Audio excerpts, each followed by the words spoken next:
The laughing aliens. The alien throne room was huge, with walls made of dark stone that seemed to drink the light. Tall pillars rose high above, holding banners of the Zithari Empire. The air smelled of metal and smoke from the burning cities outside. Rows of alien soldiers stood in silver armor, their eyes glowing faintly blue. At the center, on a black crystal throne, sat Queen Ziravel, ruler of the stars. Before her, chained and kneeling, was a human Ethan Cole. His hands were bound. With glowing cuffs, his face bruised, but his eyes calm. The alien guards whispered among themselves, some laughing. To them, humans were nothing more than fragile animals, a species that had lost the war decades ago. Most humans were now slaves, broken, silent. But this one looked at the queen without fear. One guard stepped forward, his voice mocking. "Look at this soft creature. Your Majesty, these humans. They think they can stand against us. They break so easily." The aliens around him laughed, their voices sharp and cold. One leaned close to Ethan and tapped his cheek with the tip of a metal spear. "Does it hurt, little human? Or do you not feel anything at all?" Ethan did not answer. He simply looked at the guard, then at the queen. His voice was steady when he finally spoke. "You laugh now, but laughter fades." The queen tilted her head slightly. She had seen many human prisoners. Most cried, begged, or stayed silent. But this one spoke with the tone of someone who knew something. "Is that a threat?" she asked, her voice soft but dangerous. Ethan's lips curved into the smallest of smiles.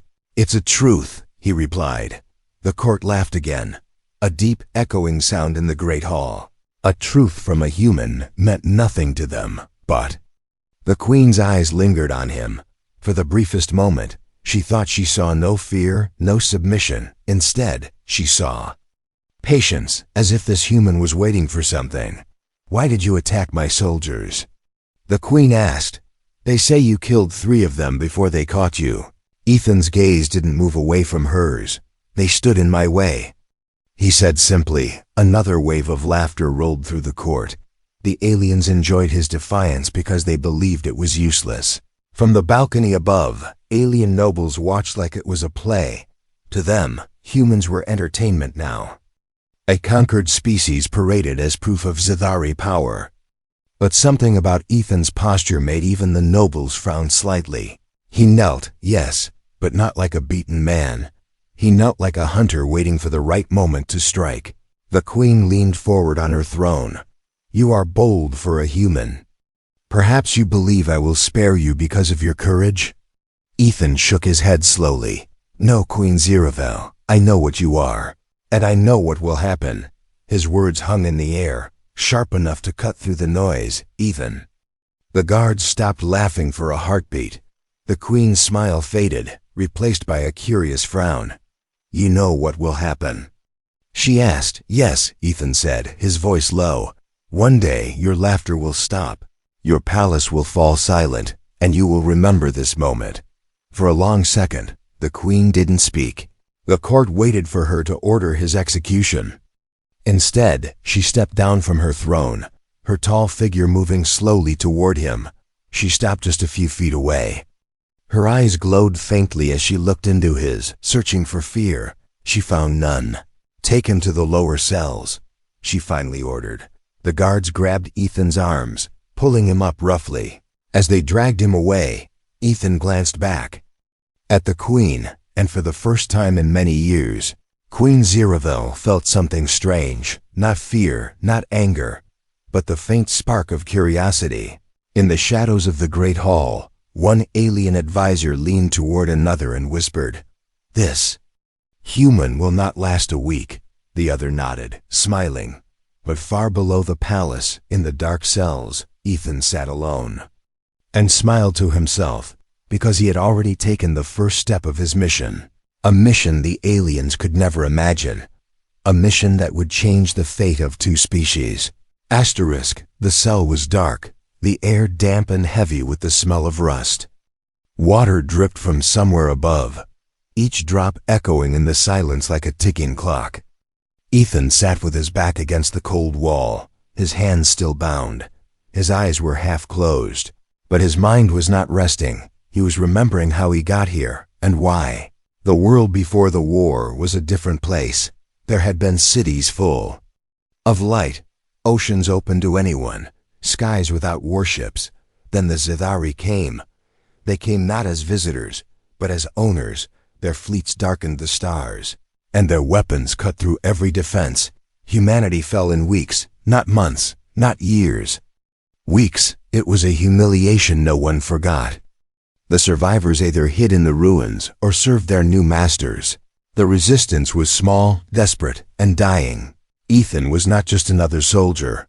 He had been chosen for something strange, dangerous, and almost unbelievable. The mission was whispered in secret, in the underground tunnels where humans still planned the impossible.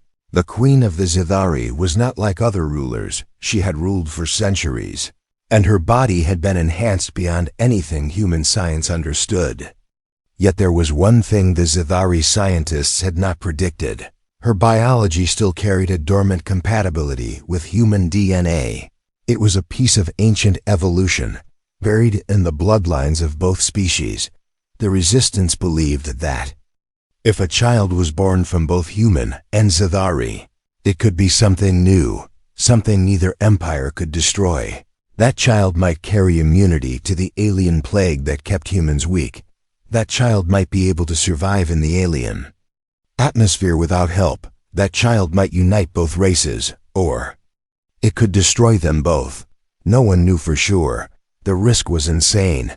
The plan was worse. They needed someone to get close to the Queen, closer than any human had ever been. Someone strong enough to survive in the alien palace, smart enough to play along, and reckless enough to try. Ethan had not volunteered, not exactly, but he had been chosen because of what he carried in his blood. Years before, during one of the first skirmishes, Ethan had been infected by a Zithari neurotoxin. It should have killed him instead. It bonded with his nervous system and left him immune to most alien chemical attacks. The resistance scientists believed it made him more compatible with Zithari biology. That was why, when they whispered his orders in the darkness, they also pressed a small silver device into his hand. It was no weapon. It was something far more dangerous. It carried the genetic key. The rest would be up to him. In the cell, Ethan could still feel the weight of that device hidden inside the lining of his boot. The guards had searched him, but they didn't know where to look. He smiled faintly. They thought he was trapped. They thought the mission was already dead. But this was only the first step. He had gotten close enough to the Queen to speak to her, close enough for her to remember his face. That was the beginning. Footsteps echoed down the stone hallway. Two guards approached, one carrying a long staff with a glowing tip. The other opened the cell with a hiss of steam. "The Queen requests your presence," one of them said, his voice thick with contempt. Ethan stood slowly, letting them think he was weak. His legs ached, but his mind was sharper than ever. As they led him through the twisting corridors of the palace, he saw glimpses of alien luxury, walls carved with glowing veins of crystal, pools of shimmering liquid that pulsed like they were alive, statues of alien warriors with faces like nightmares. The Zithari did not hide their wealth. They flaunted it, a reminder of who ruled and who obeyed. The throne room was quieter this time. The Queen sat alone, the court dismissed. Her long silver robes spilled over the steps like liquid metal. Her eyes tracked him as the guards forced him to kneel. But her voice was calm when she spoke. "Human, you spoke boldly before. You looked at me as if you knew something. Tell me, what is it you think you know?" Ethan raised his head, met her gaze, and for a long moment, said nothing. Silence made her lean forward, her curiosity sharpening. "I know," he said at last, "that you're not as unshakable as you want them to believe." Her lips twitched. Not a smile, but something close. "Is that so?" she said, her tone unreadable. Ethan's eyes did not leave hers. "I know you get tired," he said quietly. "I know there are moments when you feel alone." The Queen's fingers tightened slightly on the arm of her throne. but she gave no other sign. "And what would a human know about me?" she asked. "Enough," Ethan replied. He didn't elaborate. And that unsettled her more than any insult could have. She waved the guards away, leaving them in the hall with her. "Serve in my court," she ordered suddenly. "I will find a use for you." Ethan bowed his head, hiding the spark in his eyes. He had just been invited closer to the most dangerous being in the galaxy, and closer was exactly where he needed to be. The days in the Queen's court were a strange kind of prison. Ethan was no longer locked in the cold, dripping cell, but he was still a prisoner, only now his chains were invisible. He wore fine alien silk instead of rags, walked through marble halls instead of stone tunnels, but every guard's eye on him was a blade at his back. He was assigned as a translator for the few human prisoners brought before the Queen. Most humans spoke in broken alien tongue, their voices low with fear. Ethan's job was to make their words clear to her. Sometimes it was a plea for mercy, other times a confession of rebellion. The Queen listened, passed judgment, and moved on as if these lives meant nothing. Yet Ethan saw something the others didn't.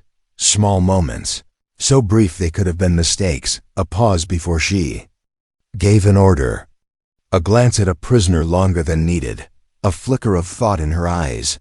It was in those moments that Ethan began to speak more than the words he was given. He would add a phrase, change a tone, plant ideas in the Queen's mind without ever making it obvious. "He says he stole food for his family," Ethan would tell her, when the man had only said he was hungry. "He says he regrets his crime," Ethan would add. When the woman had said nothing of the sort, the Queen never corrected him. She only watched him with those silver eyes that seemed to see more than he wanted her to. One evening, after the court had emptied, the Queen kept him behind. The great hall was silent except for the faint hum of the crystal lights. "You speak too much for a translator," she said, walking slowly around him like a predator. Ethan didn't flinch. "I thought you wanted the truth," he replied. Her eyes narrowed. "I want what I ask for," she said. "And yet," Ethan said softly, "you never tell me to stop." For the first time she laughed, not the sharp, cruel laugh of a ruler mocking her enemies, but a quiet sound, almost human. "You are strange for your kind," she said. "Most of your people lower their eyes. You look at me as if we are equals." "We are not equals," Ethan said. "Not yet." Her smile faded at that last word.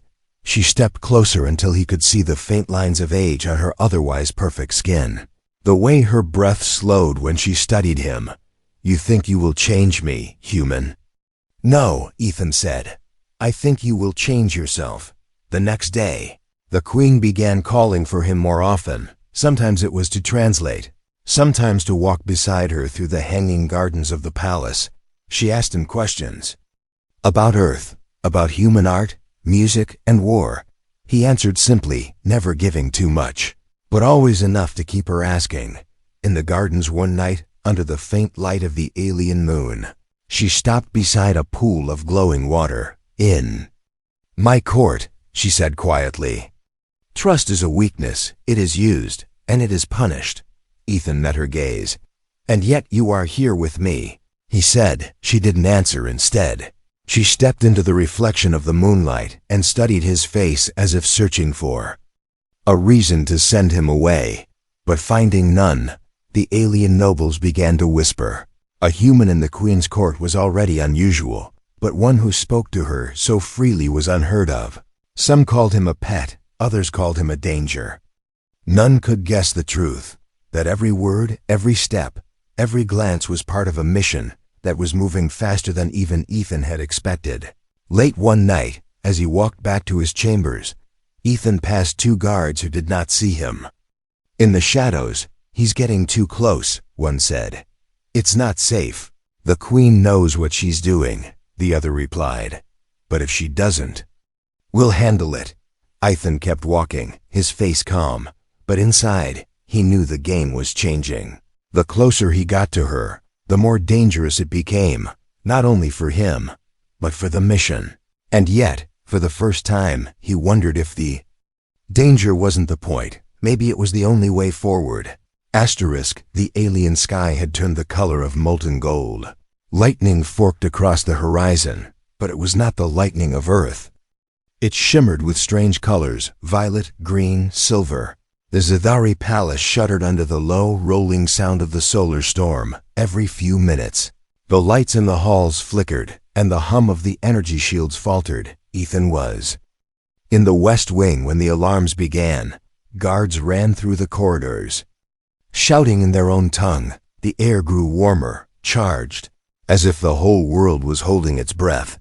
He had heard of storms like this, how they could strip ships from the sky, how they could burn through any unshielded technology.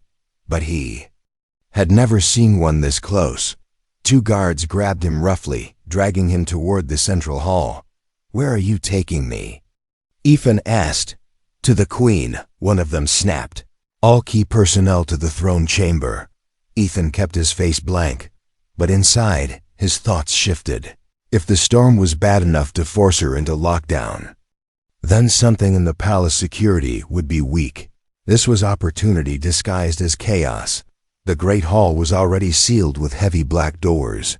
Inside, the Queen stood before a massive wall of crystal that looked out into the storm. Her silver robes caught the flashes of alien lightning, making her seem almost made of light herself. The air between them carried the sharp, electric scent of the storm. "Human," she said without turning. "Have you seen such a thing on your world?" "No," Ethan said, "but I've seen worse." Her eyes flicked toward him, curious. "Worse than this?" "Storms end," he said. "Some things don't." The lights flickered again, and this time they didn't come back. The room was lit only by the storm outside, deep shadows falling over the Queen's face. Somewhere in the palace, alarms wailed and then went silent. The guards at the door pressed their comm devices, but nothing worked. The storm had swallowed the signal. The Queen turned to her chief guard. "Leave us. Secure the lower halls," she ordered. The guards hesitated. Leaving her alone with a human was not their idea of safety, but they obeyed, and the doors shut with a heavy thud. The silence after their departure felt louder than the storm. "You're not afraid," she said, stepping closer to him. "I don't see the point," Ethan replied. "You are trapped in a locked room with the ruler of your enemy," she said. "And you do not see the point of fear?" He held her gaze. "Maybe I don't see you as my enemy." Her expression shifted slightly, unreadable. The stormlight painted strange patterns on her skin. Her voice dropped. "You think you can read me, human? You think you know my mind?" "I know enough," Ethan said quietly. "You're tired of fighting. You're tired of ruling an empire that only knows how to take, not to build." For a long moment, she said nothing. The lightning flared behind her, and in that light, Ethan saw something dangerous. Not anger, but interest. The kind of interest that could burn a man alive if he wasn't careful. The floor shook under another wave of energy from the storm. Dust fell from the high ceiling. The Queen took a step back toward the window, looking out at the chaos beyond. "My empire will survive this storm," she said. Ethan walked closer, just enough for her to notice. "I'm not talking about your empire." Her eyes locked on his, and the air between them seemed to hum with more than just static. The moment stretched, the storm outside raging like a mirror of something happening inside the room. Something was shifting, and they both knew it. Then in the deepest crash of thunder, the Queen looked away. "When the storm ends, so will this conversation," she said, but neither of them believed it. The storm passed, but it did not leave peace behind. It left silence, the kind that feels like it is waiting to break. For 3 days, the palace was quieter than Ethan had ever known. The guards walked faster, the servants whispered more, and the nobles spoke in coded sentences. Even the Queen spent more time behind closed doors. Her public appearances cut short. It began with small talk in the servant halls. "She has been avoiding the council," one voice said. "She has not held the war meeting in a week," another replied. At first, it was just gossip, but then the words began to change. They say she's unwell. No. They say she's hiding something. Ethan noticed it in the way people looked at her when she entered the court. Not just respect, not just fear, something else. A question they were too afraid to speak. The Queen, for her part, ignored it. But to Ethan, her silence was louder than any denial one night. In the quiet of the translator's chamber, a low-ranking guard passed too close to Ethan. His voice was low, almost mocking. "Your queen is glowing," he said. "You humans have a word for it, don't you? Expecting?" Ethan kept his face blank. The guard laughed and walked on. But the words stayed in the air like a ghost. The days that followed were sharper. The alien nobles whispered more openly now. Some spoke of a medical scan done in secret. Others claimed the palace physicians had been replaced overnight. No one had proof. But everyone had the same suspicion. The Queen was carrying a child. It should have been a cause for celebration in the Zithari court. A royal heir meant stability, the promise of the Empire's future. But the whispers carried a darker weight. The rumors said the child's father was no Zithari. The rumors said the father was human. Ethan felt the eyes on him change. Where there had been curiosity, there was now calculation. Some nobles watched him as if measuring his worth. Others looked at him like he was a disease. The tension in the court was no longer hidden. It was a current pulling everyone towards something inevitable. The truth came to him in the most dangerous way possible. Late in the evening, he was summoned to the Queen's private chamber. When the doors closed behind him, there were no guards. Only her, standing by the tall glass that looked out over the alien city. The city lights glimmered against the silver of her robe. And for the first time, Ethan noticed the faint curve at her middle. It was small, but not invisible. She didn't speak at first. Her eyes followed the lights below. Then, without turning, she said, "They will come for you soon." Ethan didn't ask who. He already knew. Her voice was quieter when she added, "They will say you have corrupted the throne. They will call for your death." Finally, she turned to look at him. Her eyes were steady, but her hands were clenched at her sides. "And I will not let them have you." Ethan should have felt relief, but instead he felt the weight of the storm return, because this was no longer just a mission. This was war, and the first battle would not be fought on the field. It would be fought here, in this palace.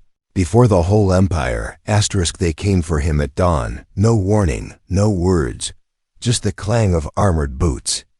Outside his chamber, 4 guards entered, their weapons humming with a low, dangerous pulse. Ethan was unarmed, but they bound his wrists anyway. The air outside the room was cold. The hall's too quiet. The kind of quiet that means the whole palace is holding its breath. They marched him through the upper corridors toward the High Council chamber. He had never been there before. It was not like the throne room. No banners, no gold, no beauty. Only black stone walls and a circular floor that dropped down like a pit. Above, rows of alien council members watched from high seats. Their eyes glowed faintly, a reminder that every one of them could kill him without leaving their chair. In the center stood the Queen. She was not in her flowing silver robes today. She wore black, the ceremonial color for judgment. Her face was calm, unreadable. But when Ethan's eyes met hers, he saw something she wasn't showing the others: defiance. The head of the council, an elder with ridged skin the color of bronze, spoke first. "This human stands accused of contaminating the royal bloodline." The words echoed through the chamber like metal striking stone. A ripple of voices moved through the council seats, some in outrage, some in disbelief. Ethan said nothing. Every instinct told him that speaking too soon here could be fatal. The elder continued, "If the rumors are true, then this child cannot be allowed to live. It would be a threat to the purity of the throne and the stability of the empire." Another council member leaned forward, her voice sharp. "The human is to be executed immediately." The Queen's voice cut through the air. "No." The chamber froze. She stepped forward, her gaze sweeping the council. "This child will live, and so will its father." The room erupted in shouts. Half the council stood, demanding she reconsider. The other half sat in stunned silence. The elder's voice rose above them all. "You would protect a human over your own empire?" The queen's eyes hardened. "I would protect the future over the chains of the past." The council's outrage turned to something sharper, danger. Ethan could see it in their faces. This wasn't just about him anymore. It was about control. If the queen stood against them, they could strip her of her throne. And if they couldn't do that, they would find another way. The judgment was delayed, a tactic meant to give the council time to plot. Ethan was taken back to his chamber, but the locks felt weaker than before. That night, as he sat in the dark, he heard it, the faint scrape of metal at his door. It swung open without a sound. A shadow slipped inside, a blade glinting in its hand. Ethan moved before the assassin could strike. The fight was silent, brutal, over in seconds. When the figure hit the floor, Ethan saw the mark on their wrist, the crest of one of the council families. They had not even waited for a verdict. The trial had been nothing but theater. The real sentence had already been decided, and now Ethan knew for certain. If he stayed here, they would kill him. If he left, the entire empire might burn. The palace burned in the night, not from the solar storm, but from fire and steel. The rebellion had begun. It started in the slave barracks, spread through the lower markets, then climbed the crystal steps toward the throne. Humans, armed with stolen alien rifles, fought side by side with a handful of Zithari who had turned against the council. The empire was splitting in two before dawn. Ethan moved through the smoke-filled corridors, every sense sharp. The queen was ahead of him. Her robes torn, her crown gone. In one hand she gripped a short alien blade, in the other she pressed it protectively over her stomach. Her child, their child was coming. Not in weeks, not in days tonight. They burst into the lower halls, the safe route already blocked by council guards. The queen's own soldiers stood between her and freedom, their orders clear. Take her alive, kill the human. Ethan didn't give them the chance. The first guard fell with a single shot, the second with a strike of his rifle's butt. The others hesitated, unsure if they were betraying their queen or saving her. She didn't wait for their decision. "Move," she ordered, and they obeyed without question. Outside, the city was chaos. Alien warships hovered low, their beams cutting through the rebel lines. The sky was red with fire, the streets alive with the clash of species that had once pretended to be master and slave. Somewhere in the distance, Ethan could hear the human war cry, raw, desperate, but unbroken. They reached the edge of the palace gardens when the pain hit her. She stumbled, her hand tightening on his arm. "It's time," she said. Ethan's heart pounded. They had planned for war, not for this. But there was no choice. The child would not wait. He led her into the shadow of the crystal trees. The sounds of battle close but unseen. She sank to her knees, her breath sharp, her face pale even in the flickering light. Ethan stayed at her side, his weapon ready, his eyes scanning the darkness every second. He expected the council's assassins to appear every second. He swore they would not take this moment from her, from them. The birth was fast, too fast, and when the child cried for the first time, the sound was like nothing Ethan had ever heard. It was not human, not Zithari. It was something new. The queen held the small silver-skinned child to her chest, her eyes fixed on Ethan. "This," she said, her voice shaking, "is the future, before." He could answer. Movement flashed in the corner of his vision. Council soldiers, their armor black, their weapons raised. Ethan stood, placing himself between them and the queen. Behind him, the child's cry rose louder. The soldiers hesitated. Even they could feel it, the strange pull in that sound, the way it seemed to vibrate in the bones. One of them lowered his weapon, another followed. And then the first human rebels broke through the trees, their faces streaked with dirt and firelight. The soldiers backed away. The rebels formed a wall around the queen. The war was not over, but this battle, this night belonged to them. Ethan looked at the queen, at the child in her arms, and for the first time since the day the Zithari came to Earth, He believed not in the mission, not in survival, but in the possibility that two enemies could become something more, something powerful, enough to change the galaxy. The Queen stood, her voice carrying over the chaos. "To those who fight," she called, "to those who bleed, you are no longer separate, no longer enemy and servant. From this day, you are one." The rebels cheered. The soldiers lowered their heads, and in that moment, the future began.